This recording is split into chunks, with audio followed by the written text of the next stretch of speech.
Thank you everyone for being here. I'm going to do a quick introduction for our guest today, Wolfe Erikson, with the orca in the background, just in case you can't locate them on the screen. Welcome to our 19th Triple ID Conversation Series. The series is an online forum to provide an opportunity to meet and exchange professional experiences and research on an international platform. These talks are recorded and available on YouTube afterwards, which can be accessed through our Triple ID website. Today, we have the pleasure of hosting Wolfe Erikson. Wolfe is a designer and researcher with NAVA PBC. They are currently working with the Centers for Medicare and Medicaid Services to improve the digital service offerings for beneficiaries enrolling and managing their health through Medicare coverage. Wolfe has 10 years of experience across design disciplines, integrating visual, service, information, and interaction design methodologies into their practice. Wolfe applies a trauma-informed and participatory process to address complex problems in the world of healthcare for patients experiencing chronic and difficult-to-treat health issues. Wolfe's work deals with the complexities of what it means to navigate the U.S. medical system as a person with chronic and/or disabling health concerns.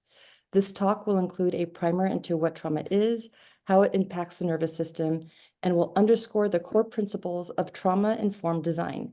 Wolfe will also share case studies of information design as it is being used within healthcare services and how interventions can impact patients in positive or negative ways.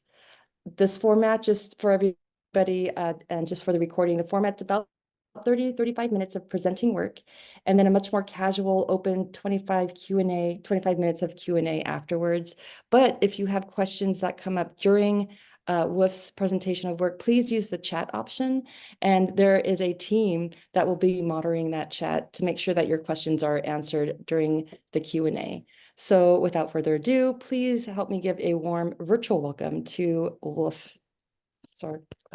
And Wolfe, the platform is yours. Oh, thank you, Claudine. Good morning, good afternoon, good evening, wherever you're hailing from. This is a really cool space. It's awesome to be able to chat formally, but also kind of informally, just kind of have a conversation about a topic that I'm super passionate about, which is trauma and how that relates to healthcare services and healthcare service design. It's a complicated topic. It's a topic that takes a ton of practice. It takes a ton of being humble. It takes in my opinion, it takes a student mindset. You know, I'm constantly learning new things about what it means to be a trauma-informed designer. And what is the relationship to design, and what is our role to play in these healthcare services? I'm going to share my screen and we will dig into the conversation.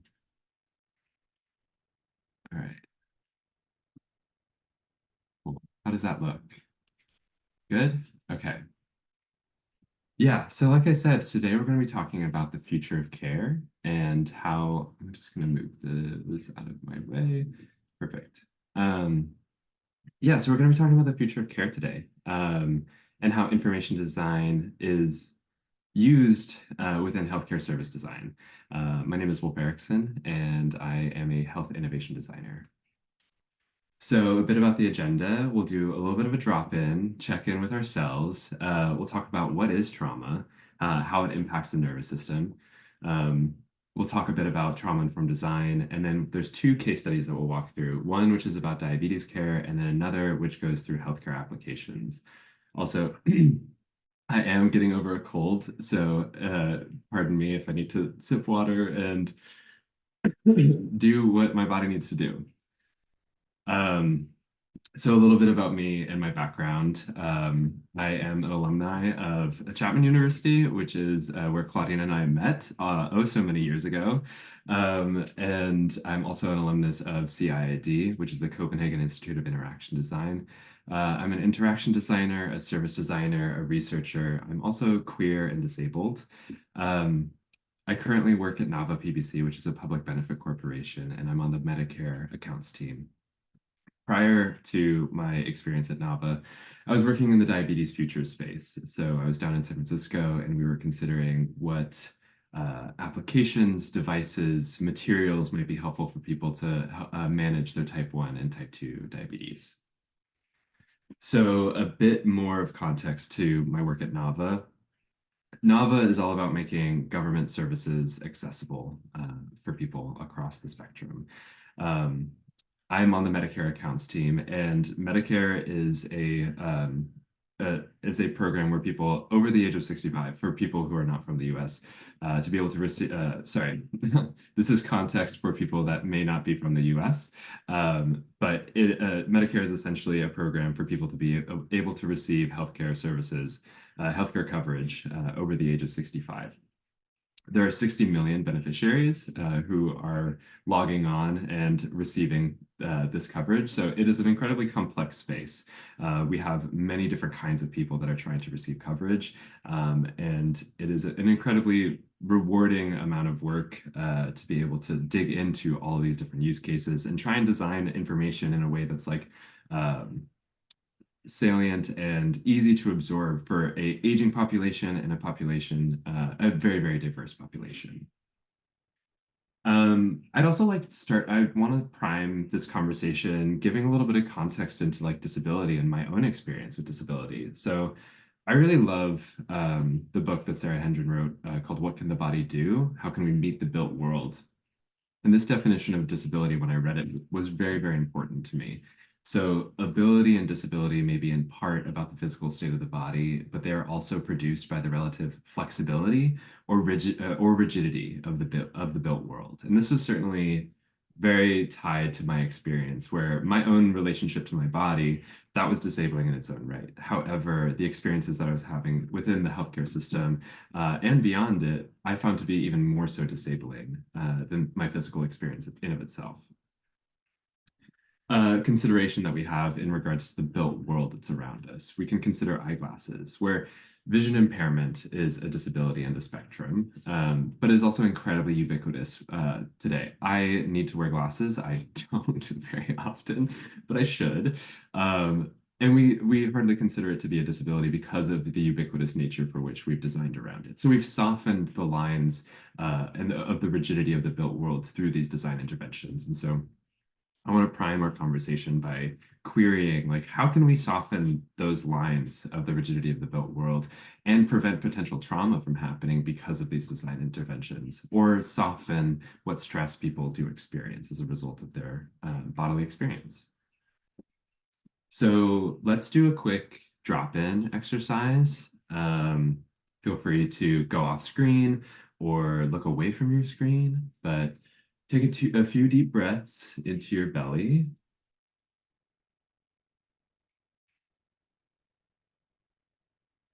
Look around your environment. Aside from my beautiful photo of Seattle, Washington, which is where I live, I have some plants around me and some beautiful trees out my window. Take stock to like notice what's around you. And ask yourself what brought you here today. What curiosities do you have about trauma, about design? And what are some words that you might use to describe your feelings or energy? Are you feeling engaged? Are you feeling a bit tired? Are you feeling a bit wired? And if you feel up to it, feel free to drop an emoji in the chat. I always love to do that. It helps me like get a quick census of like what's the vibe, what's everyone up to. And then also, as always, like do what feels good for you. Be off screen, go get water, like, do what you need to do with respect to your body. So this talk is hard. Talking about trauma is difficult. So we're going to be delving into some topics that are challenging to discuss, especially as it relates to healthcare services. So be kind to yourself, check in with yourself consistently. Uh, the window of tolerance. So the window of tolerance is a framework for the nervous system. You may have heard fight, flight, freeze, or fawn as a response to trauma or a response to stress. This is essentially a visualization of that response. The middle bar, the light yellow, which is labeled the window of tolerance, that's where we feel safe and curious and calm, connected. Above that, hyperarousal. That's our fight and flight response. You can see the tigers like ready for action. That's restlessness, anxiousness. It's our body's physiological response to prepare for potential danger and threat. Um, Below that is hypoarousal. Hypoarousal often happens if we spend too much time in hyperarousal. If our body is too agitated for too long, a natural defense mechanism that happens is we're pulled down into hypoarousal. An animal that does this really beautifully is the possum, who plays dead when faced with potential threat. And I point out the possum because this is a very natural process. Going into hyperarousal and into hypoarousal is something that we do on a daily basis. Um, a baseline healthy nervous system is a nervous system that does this flexibly and has a pretty wide window of tolerance. Trauma can have a significant impact on that window of tolerance. We can experience things like hypervigilance, where consciously or subconsciously we're scanning our environment for things that may be potentially threatening. Uh, this leads to patterns of hyper and hypoarousal, where our window of tolerance is smaller and smaller, and we're spending less and less time within that feeling of safety and security. And so, what that means for someone with, say, autism, ADHD, OCD, dyslexia, and processing disorders, they already have a narrower window of tolerance. Their ability, their and my, I'm someone who experiences autism and ADHD. So our ability to process stimulus is already quite narrow, is already much shorter because of the way that our nervous systems are wired. And so trauma can exacerbate this. Trauma is also experienced across scales. Trauma is an individual process. Recovering from trauma is an individual process, but it's also a collective process. And I want to challenge some of the notions that in some of the conversations that we have about trauma. There's primary trauma, acute, chronic, and complex, which happens on an individual scale. Secondary trauma, which are things like first responders, frontline healthcare workers, children of traumatized patients. This is experienced in a smaller subset in a group, but outside of the individual. And then there's collective trauma, which is experienced in a larger scale, epidemics, pandemics, wars, natural disasters. And then there's transgenerational trauma. So things like refugee crises, racial oppression, discrimination originating from slavery or colonization. This is trauma that's felt through familial lines and non-familial lines, that's felt through culture. It is felt in large, massive societal scales.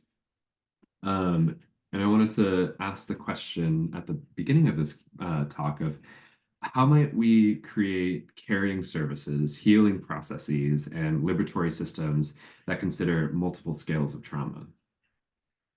So, what is trauma? The Embody Lab is a somatic research facility, and they describe some of these sources of primary trauma. One, there's too much too soon. Two, there's too much for too long. Three, there's not enough for too long. Four, power and agency have been taken away from the person or collective. Five, when our primal protective instincts, intuitions, and responses are thwarted. Six, there is not enough time, space, or permission to heal. Trauma is felt on an individual basis and collective basis, and it is exacerbated through the systems that we navigate. The systems we navigate often contribute to the onset or the exacerbation of the trauma that's felt. This is a person that I met during my thesis exploration while I was at CIID. My thesis project was all about connecting with other people who had complex and chronic health issues. I worked with people that had multiple sclerosis, Ehlers-Danlos, diabetes. Brian Crawford is a practitioner out of Portland in the US. And he said something that still sticks with me, which is a big part of what I think contributes to the suffering that patients with chronic illness experience is the ongoing way that they're traumatized by dealing with medical providers and medical offices. So trauma is perpetuated by medical providers and medical spaces. This is a person that I had the pleasure of working with while I was down in San Francisco. This is Sarah Krugman of First Design. Sarah is a person who experiences type 1 diabetes. And when we were working on Diabetes Project together, they mentioned that if I have a panic attack every time I use my insulin pump, then it is not a good insulin pump.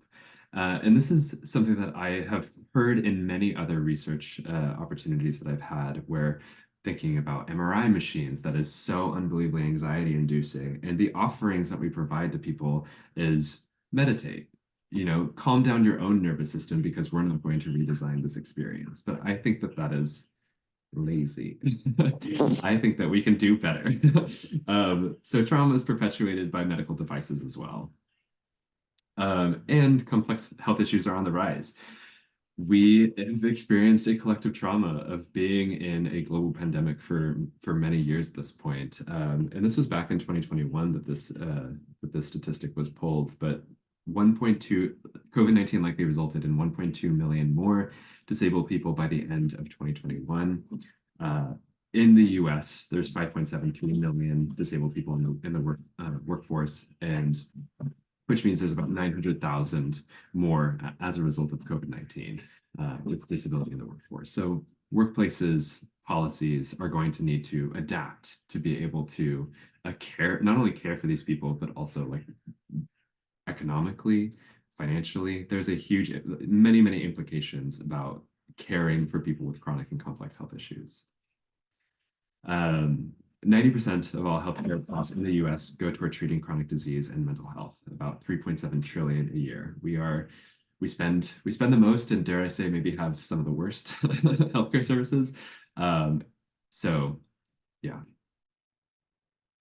Donald Berwick was a doctor who worked for the Center for Medicare and Medicaid Services, which is where I do a lot of my work now. And he says that every system is designed perfectly to achieve the result it achieves. The problem is the growing mismatch between the chronic care needs of the population and the acute care orientation of the healthcare system.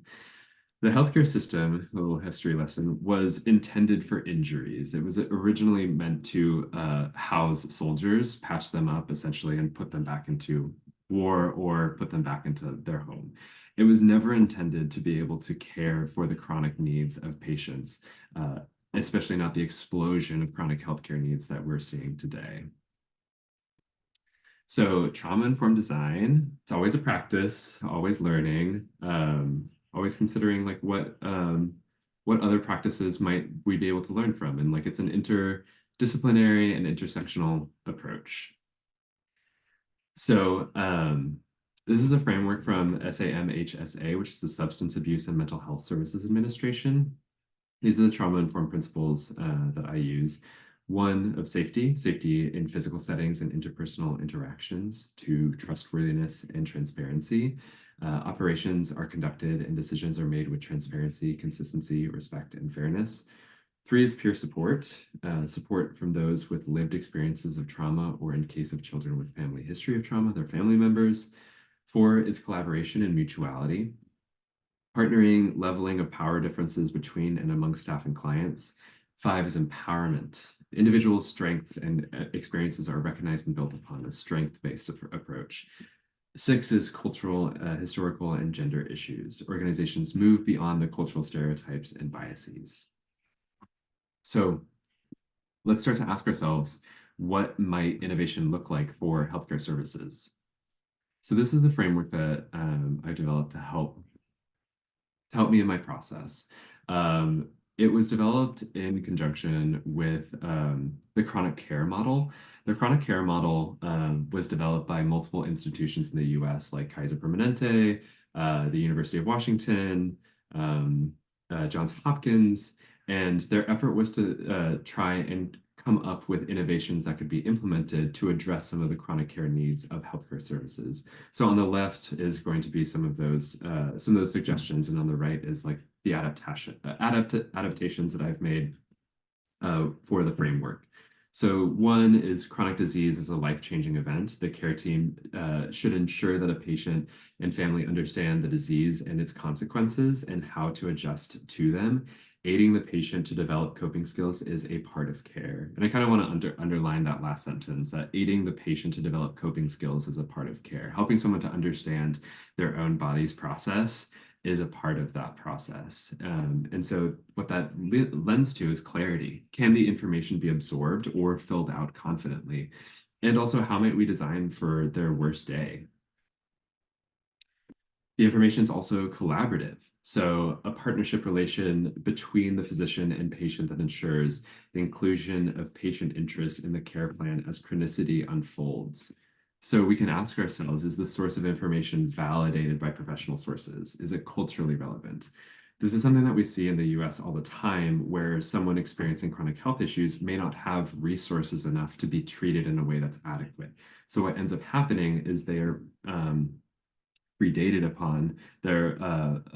Much of the content in the wellness space is predatory and preys upon people that experience disability and chronic health concerns because they don't have that collaborative nature with with their healthcare practitioners as it is. They don't have easy, quick ways to be able to connect with their care team and feel confident that what they're getting is an appropriate care.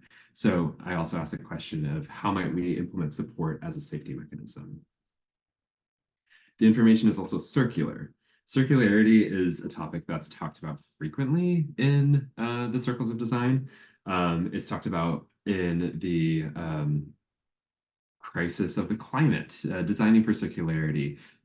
It's also talked about in things like Instagram and how we can optimize someone's time and have someone come back to an application to be able to capture more of their attention.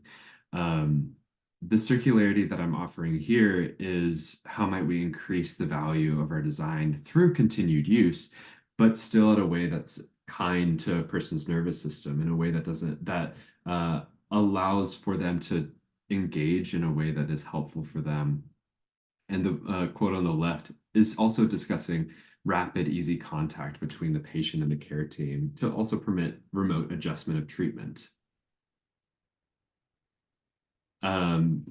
So we have two case studies ahead of us. We're going to dig a little bit into diabetes, and I loved my time working in the diabetes space because some of the formats of information design is unlike any that I've seen.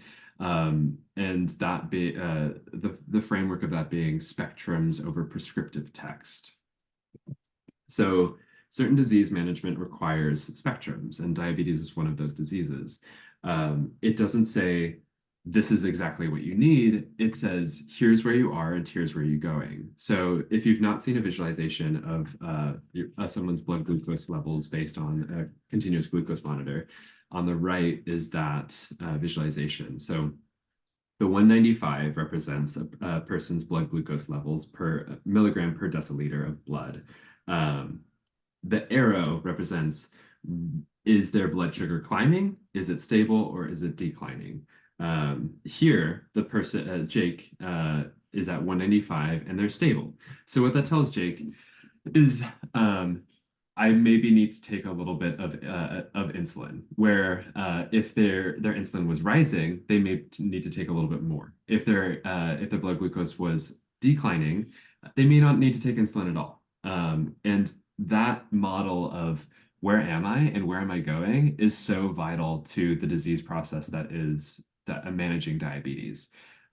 We can also add through our interventions an additional layer of how did I get here? And that wayfinding is part of the information design aspect that I find really deeply interesting about the diabetes space. So this case study comes to us from SNAC. SNAC is an application essentially that helps a person decrease the mental and cognitive burdening that happens when trying to manage a disease like diabetes.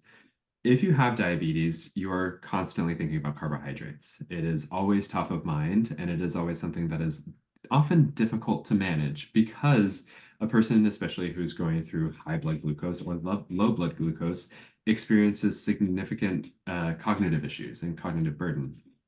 And so SNAC offers an interesting opportunity in ameliorating and amending some of that cognitive burdening through machine learning technology and artificial intelligence, where you snap a photo and it tells you a suggested, here's the amount of carbs, the amount of fat. This is what I think is it's going to happen to your blood glucose levels. I recommend this bolus, which is the amount of insulin that is administered in one go. And so it offers an opportunity to reduce the friction of manual input and manual thinking, and it provides a little bit of that framework. Two, the information is collaborative. So is the source of information validated by professional sources? In Snack's case, that means they break out the UI into two different populations. There's the person who's using it on a daily basis, the person who has diabetes and is experiencing diabetes. And their value in seeing that is they understand what is needed in terms of specific meals, how much insulin is needed, what happens to their activity levels, what happens after very fatty meals. It helps them to understand their own body and a very individual process. The practitioner view allows a glanceable look at being able to identify which patients may be needing additional support, right? So it helps a person understand, it helps a practitioner understand what type of diabetes this person has, the therapy that they have, the typical carbs that they have per meal, what their activity level is like, and then whether like their priority level in terms of patients. So if a person is consistently going out of range, they're going higher, they're going low, it could be quickly informed to the practitioner that this is a person who needs support. And so then there can be that collaboration of like, what does support look like for this person? Does that mean support in exercise? Does that mean support in meal planning? Does that mean support changing medication? Like there's lots of pathways by separating the UI into two different arrangements. And then lastly, it's circular. So it provides an opportunity for a person to learn more about themselves the more that they use the application. So and through machine learning and artificial intelligence, the application continues to improve and continues to get better at guessing how many carbs you're probably going to have, and also what your suggested bolus amount would or should be. So this isn't necessarily right. Like it's not like Instagram where you're constantly needing to use the app because of other means. This is just helping someone understand their own body. So this next case study that we're going to go into is about applying for healthcare coverage in the US. If you have the luxury of not being from the US and living in the US, this will still apply to you, I believe, because you can kind of think of the government as the world's largest technology buyer. They're in a process of updating many of the digital services that we experience in the US, and that's also how Nava came to fruition. When healthcare.gov, which is the case study that we're going to walk through, was first created, the intention was for low-income people. Another word for healthcare.gov is Obamacare, for low-income people to be able to receive healthcare coverage. Of the millions of people that tried to log on and receive healthcare coverage, only 6 were able to do it successfully.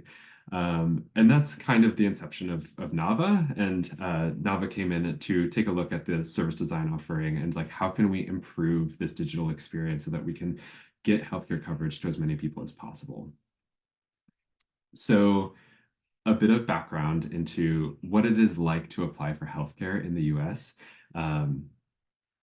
You have to determine your income through healthcare.gov application. Determining your income is a projection of your income. It's essentially, I think I'm going to make this much money, and then healthcare.gov's income calculator will say, okay, based on this much money, you are eligible for this much assistance. One of the assistance programs is called the premium tax credit, and that's what we'll be looking at today. So this is David. David's shopping around for a plan. After David applies through this income calculator and finishes the application, then he's able to purchase a plan. His projected 2023 household income is $20,385, which is 150% of the federal poverty line. Based on this, he purchases a plan that's $4,824 per year. That's the cost of the benchmark plan, which means that David is eligible for $0 of expected premium contribution. Basically, David is eligible to not pay any premiums. He has a premium-free plan, which means that he's eligible for $402 per month in these premium tax credits. Now, if David's actual income in 2023 was $27,000. So that's 200% the federal poverty line. And what that ends up working out to is that David actually needs to contribute $527. Now, on a monthly basis, that might be small enough for it to not cause a ton of stress. What happens though is David, when filing taxes, if he doesn't go through and redetermine his income in his application, he may pay this in a lump sum, which as a person who experiences low income can be incredibly traumatizing.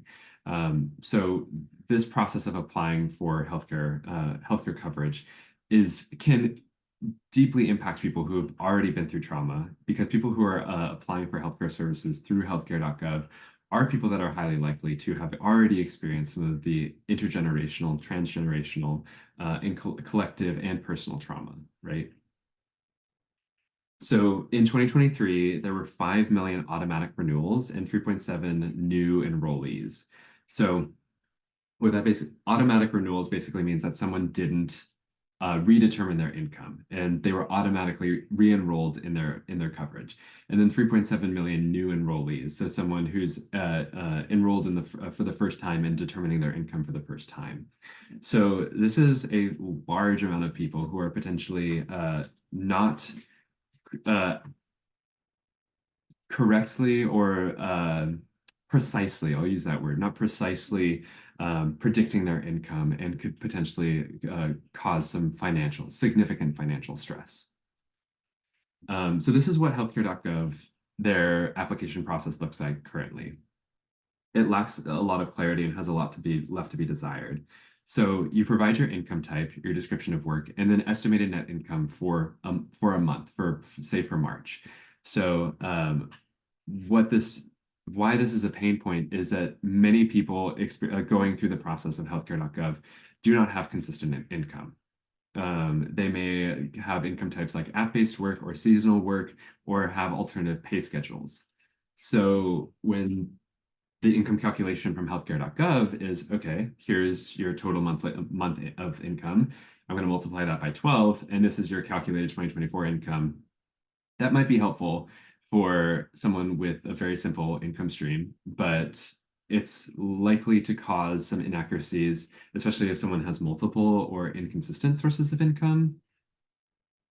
In addition to that, the account home has a lot left to be desired. There's not a fantastic process for a person to be able to return to their account and be like, okay, I need to redetermine my income. How do I do that? Or I'm having a qualifying health event. I have moved recently, or I have gone through significant crisis, and I need to update my healthcare coverage. It's not super clear. It's not super collaborative. It doesn't offer a point of circularity for people to come back and return to. The person may be unsure of the next steps and where they might be able to receive help. So a little bit more context to healthcare marketplaces in the US. Healthcare.gov is federal, but it is not present in every state. Some states have their own marketplace experiences where a person, for example, that we're going to walk through, Pennsylvania, they develop Penny. Penny is the Pennsylvania marketplace for people to receive healthcare coverage for that state. So again, kind of walking through this framework, the information is much clearer. So jargon, things like the annual premium or the advanced premium tax credit, someone coming up against that for the first time may have no idea what this is, right? And so clarity is reducing cognitive burden through educating topics that may be unfamiliar. An interesting thing about working in the government is it is very common that we cannot change language, right? So like in for instance, in Medicare.gov, we have these things called EMSNs, the Electronic Medicare Summary Notices. People don't have a clue what an EMSN is, but it's basically a receipt of the services that they've received. So it's how do we make as clear as possible, given some of the constraints around like government language and government branded language, about education. And this application asks a person if they've ever reconciled their premium tax credits on their tax returns in the past. And so there's an opportunity to educate what is expected of them and how that might impact them in the future. It's also clear because it's representational. It's culturally representational, right? So a person, it reduces cognitive burden by reflecting a person's income mental model. It adds that's the frequency in hourly, daily, weekly, every 2 weeks, twice a month, monthly, yearly, one time only. There's many different opportunities for a person to be able to calculate their income that reflects their own income type. It's also a deeply collaborative application process where from the beginning of the application, it asks who is helping you. And if no one is helping you, it offers, would you like the assistance of a licensed broker or assister? And then lastly, it is circular. So circularity when designing government services is an interesting thing because we find that people don't want to use don't want to use the service all the time. And the goal shouldn't be to maximize traffic, right? Like so many of the for-profit services that I've been a part of in previous projects have been about maximizing the amount of time spent on the application or on the digital service. But designing for digital services in the government is about very clearly understanding the few times that they are going to visit that application or that experience in a year, right? And so for something like receiving healthcare, that's going to be open enrollment, which happens once a year. That's going to be special enrollment periods or qualifying health events, and that's going to be redetermining your income. And through this dashboard, there's an opportunity to raise those in notifications. There's an opportunity to edit the application directly. So a person can change their income from within the same application so they don't have to redo the entire application. And generally, it's just a much clearer way to present the information. So the trauma-informed design in general is deeply intersectional. When thinking about like giving this talk about information design, I use information design on a daily basis, considering about like content design, content strategy, experience design, service design, but it's like a deeply intersectional discipline, which I think is like a good metaphor because I think trauma is also deeply intersectional in its solutions, right? So intersectional problems, I think, have intersectional solutions. One of the last examples that I want to leave you with is that low tech does not mean low impact. The examples that I walked through are digital services and digital products, right? But that doesn't necessarily, we can use similar thinking in everyday experiences, right? So for example, this is a flyer that a person can print out in collaboration with their doctor when trying to identify dangerous heart disease symptoms. So this is that spectrum, right, that we talked about already in diabetes care, where there's the green zone, yellow zone, and red zone. The green zone says I'm in control. There's no action that's necessarily needed. The yellow zone says I should talk to my doctor, and it aligns with like that collaborative nature. How do I reach out to my practitioner in that yellow zone? And then the red zone is take action now. Go to the emergency room or call 911. And I've seen this approach done in diseases like multiple sclerosis, which multiple sclerosis is also known as something as a snowflake disease because it looks so different in every single person. And so this process, this information design can be deeply collaborative with a person's practitioner because they can identify what does yellow zone mean for me? What does red zone mean for me? How do I understand that in my body, right? So low tech doesn't necessarily mean low impact. So the last thing that I'll leave you with is we walked through this framework of trauma-informed design from SAM HSA. So how might we create a trauma-informed practice that allows us to meet patients where they are using clarity, collaborative information, and circular information. It is, yeah. I've wondered why. And that's all that I have for you today. Thank you so much. I really appreciate the space, and I'm looking forward to just like chatting and opening up the floor to have a conversation about trauma-informed design. Amazing. Thank you so much, Wolfe. There we go. We're back. So that was amazing. I would love to open up the floor to any questions. Looks like there's a question on the chat. I have it's from Triple ID, so it could be any one of us. I have a question about the diabetes app. A typical plate of food is very different across the world. Do you know whether the photo works across cultures? Yeah, that's a really interesting question. Personally, I don't for snack, but for other applications that I was a part of during my time working in diabetes, it is, and it continues to like learn and grow using like machine learning and artificial intelligence, where different populations can have basically like you can put identification metrics saying that you're from a certain culture, and then that will inform some of the suggestions that it might make. Like I think that what I'm looking at is kanji rather than oatmeal or something like that, right? So it does offer some opportunities to predict in a more culturally relevant way.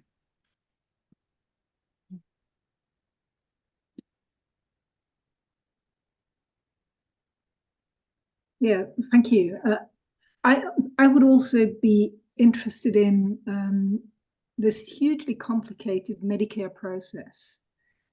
Yeah. There seem to be some states that address the problem, but it's potluck where you happen to live, is it? Or is there a general guideline to improve across America, across the states? You're hitting on something that is like a core to the US experience, which is that there are huge varieties of experience across like federal initiatives and state initiatives. And largely it is like very much luck of the draw. The federal government does see a lot of value in updating their processes and service design offerings on a federal level. But often federal services can sometimes be incredibly lacking on a state-by-state basis. For instance, I live in Seattle, Washington, which is one of the highest cost of living in the US. So my process of applying for healthcare, my income is going to go not nearly as far as someone who's, say, in like rural Missouri, right? And so it is largely on a state-by-state basis who incorporates and who like decides to create marketplaces. And part of that is because of like the nature, like how different it is to live state by state and even city by city and county by county. It's super difficult to like do some of these calculations in a federal context, but that's part of what the government is trying to do, at least.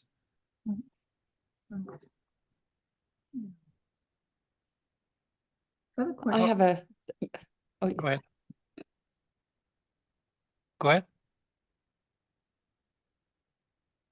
Did anyone else? I didn't want to cut anybody else off. I thought I heard someone else. It was me. Okay. Wolf, I came, I was excited, right? My energy was high, and then you started going through the healthcare system, and it reminds me of similar things like buying a house and or going through the legal system of, and what really started to, or doing taxes. I just thinking about there's always an advocate of some, either your lawyer or your real estate agent. Somehow there's some person that's helping with the intervention or processing that system. And you brought up this point, in this case, there isn't, right? It's a self-onboarding, it feels like. Is there any expert that could be advocates for the onboarding process in this context that you found in your work? Yeah, totally. That's such a good question. So there's a lot of really interesting innovations that are happening around advocacy. One one thing that comes to mind is around nurse innovation and nurses as like a really pivotal and interesting role in the care for patients. And they have an incredible amount of like expertise and experience in what it means to be with the patient throughout the process, right?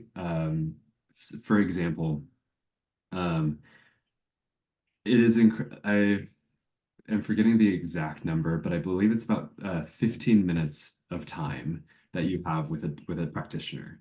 So you say, for example, a person is going through a chronic disease process and they have a specialist appointment 4, 5, 6 months from now.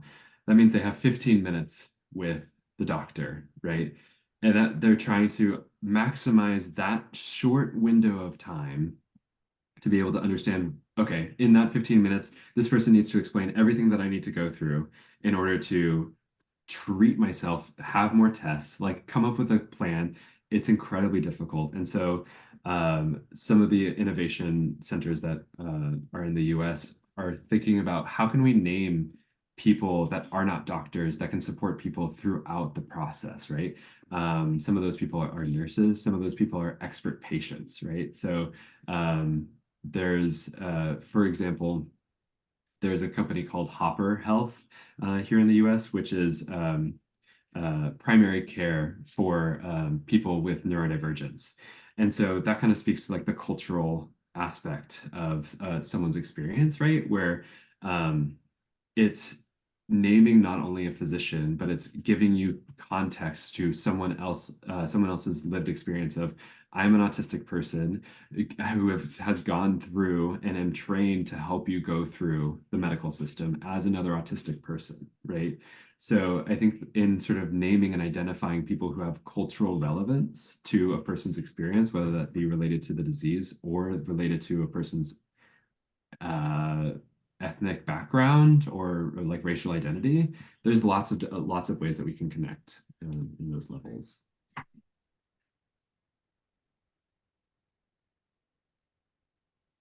Okay. Veronica, and then Christian. Yeah.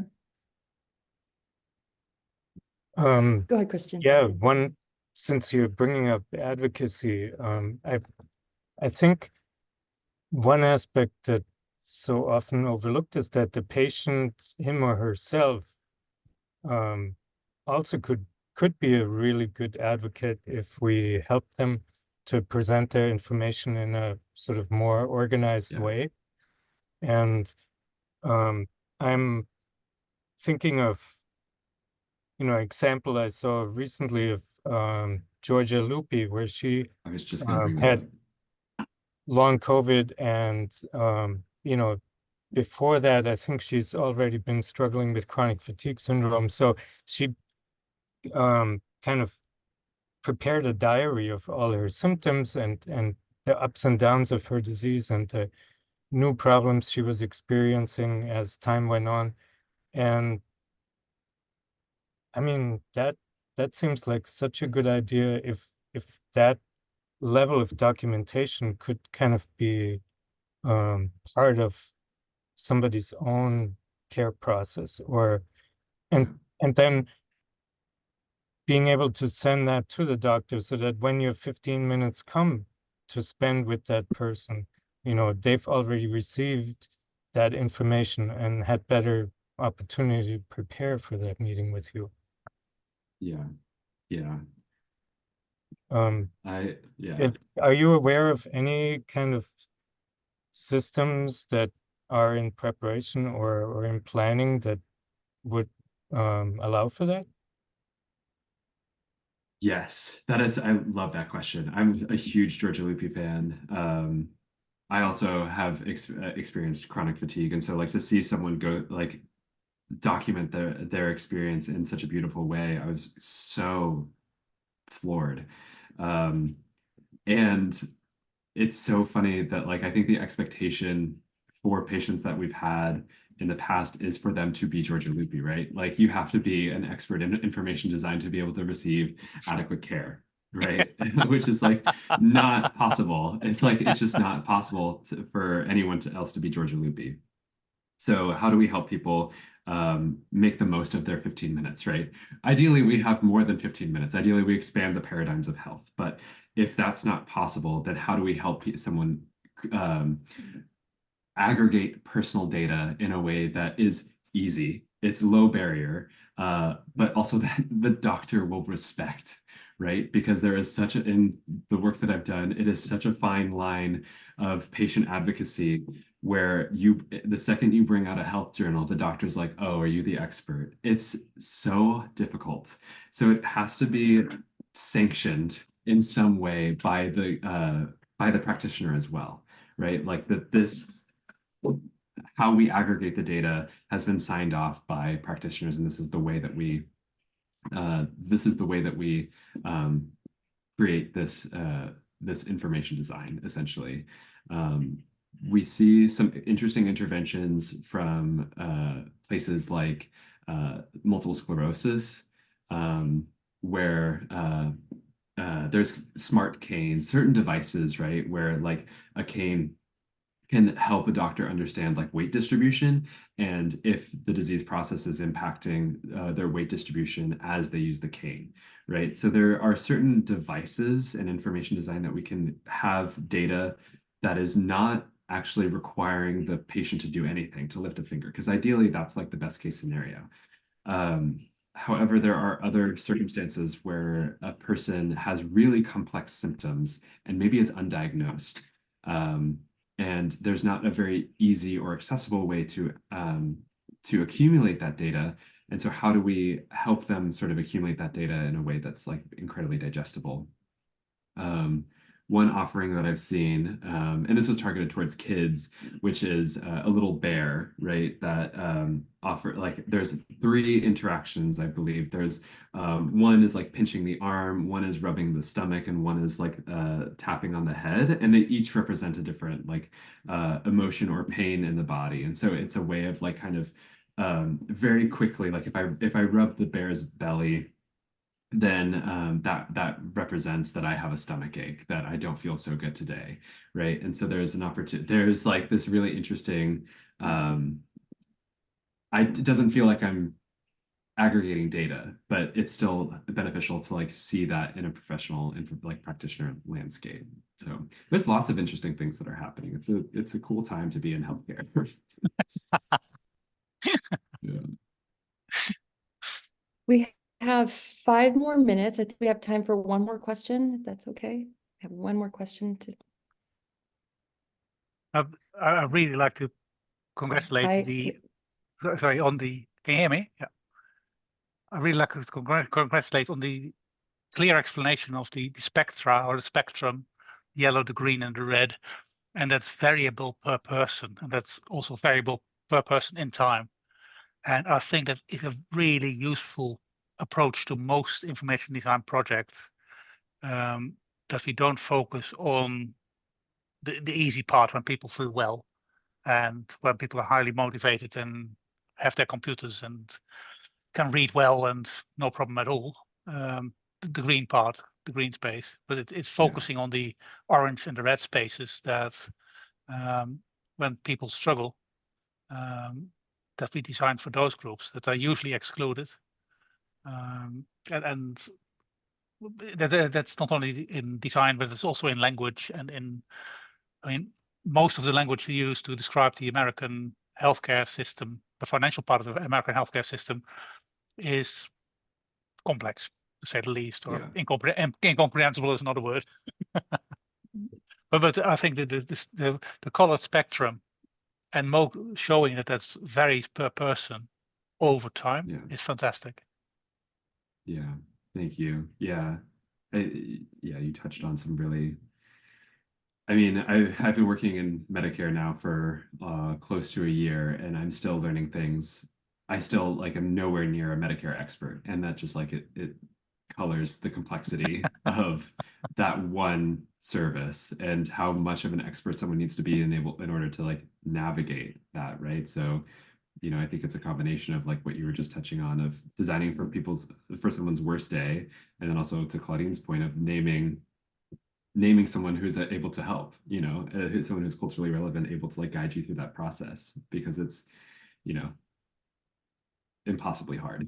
Yeah, but therefore worth doing. Yes, exactly. Exactly. If it had been simple, you would have solved it last week. Yes. Yeah, that's right. Well, just to conclude, I mean, and Carol, I just remember what you said. You've set yourself for a lifetime of work, Wolfe. This is the just diving in. There's so much that I'm sure you're just, as you keep diving in, there's going to be more of it. So just want to thank everybody. Thank you for your time, for joining us today. Wolfe, thank you so much for sharing your experience and your expertise.